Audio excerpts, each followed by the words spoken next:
ang milagro na ginawa ng Diyos, hindi niyo po na napupuri ang Diyos, mga kapatid, kung paano yung kanyang milagro or plano na ang mga Israelita punta muna sila sa Egypto, and then doon sa Egypto maghihirap sila. Nung buhay pa si Joseph, hindi po naghihirap ang mga Israelita. Pero nung namatay na si Joseph, yun doon po nag-umpisa, no?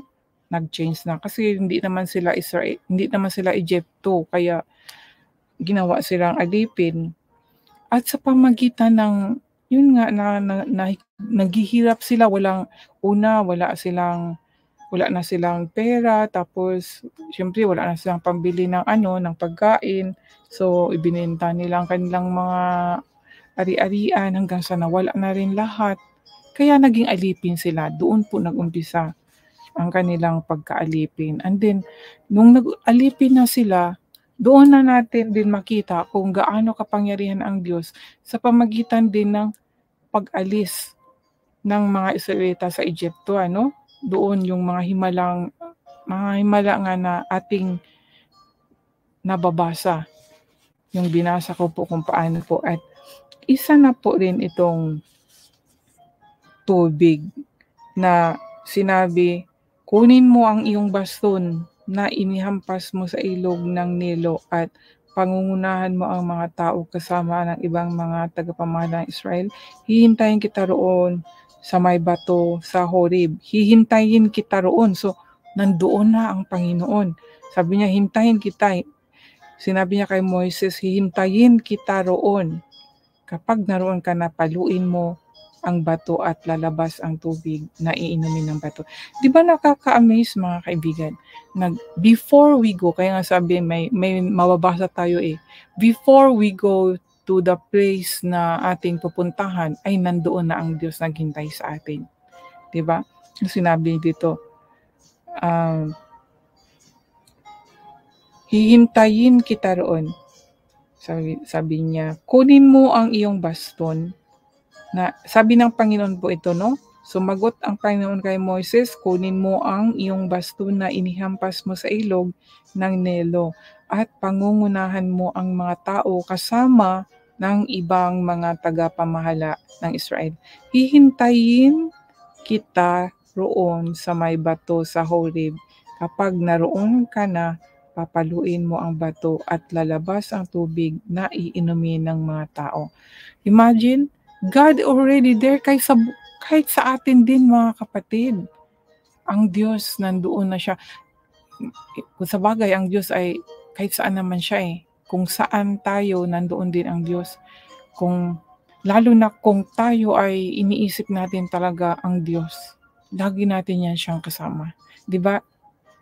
Paano hihiwalay ang Diyos kung mismo sa isipan mo nandoon, iniisip mo palagi ang Diyos at sa puso mo ay nagagalak ka tungkol sa Diyos? Hihiwalay pa ba ang Diyos? Hindi, di ba? Kaya amazing po talaga, may mga word talaga na mga ganito, nakaka-amaze po. Imagine, sabi na, hihintayin kita roon sa may bato sa Horeb, sabi ng Diyos, pero iisipin ko na lang sa talata nato na hihintayin kita roon sa may bato sa Horeb. Kapag naroon ka na, papaluin mo ang bato. Parang ready na talaga Sa aking pangunawa, ready na yung tubig na yan Papaluin na lang. So baga, ug-ugin na lang para lalabas yung bato. Di ba? Amazing, di ba? Okay na yan na yan, naka-ready na yan, naka-prepare na yan kasi papaluin lang ay lalabas na yung baga naka-close lang siya. Kailangan lang ng buksan sa pamagitan ng pamalo. Imagine, amazing, di ba? Yung word, kung paano dinideliver yung word, paano sinabi. Pero kung ating uunawain, nandoon na yung tubig. Nandoon na. Kasi nandoon na ang Diyos. Naghihintay na siya. Ibig sabihin, nandoon na yung tubig. Kulang na lang, buksan na lang para aagos na. Lalabas na siya. para mainom, 'di ba? Siyempre kung ang tubig kagaya sa gripo, 'di ba, kailangan i-close natin 'pag gagamitin natin, bubuksan natin. Parang gano'n, 'di ba? Sabi dito, kapag naroon ka na, paluin mo ang bato at lalabas ang tubig na iinumin ng mga tao. Amazing, 'di ba? Paluin mo para lalabas yung tubig. Kaya amazing ang pagka-ano dito.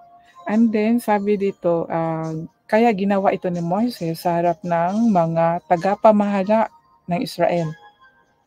Tinawag ni Moises ang lugar na Masa at Meriba dahil nakipagtalo sa kanya ang mga Israelita at sinubukan nila ang Panginoon sa pamagitan ng pagsasabi, sinasamahan ba tayo ng Panginoon o hindi?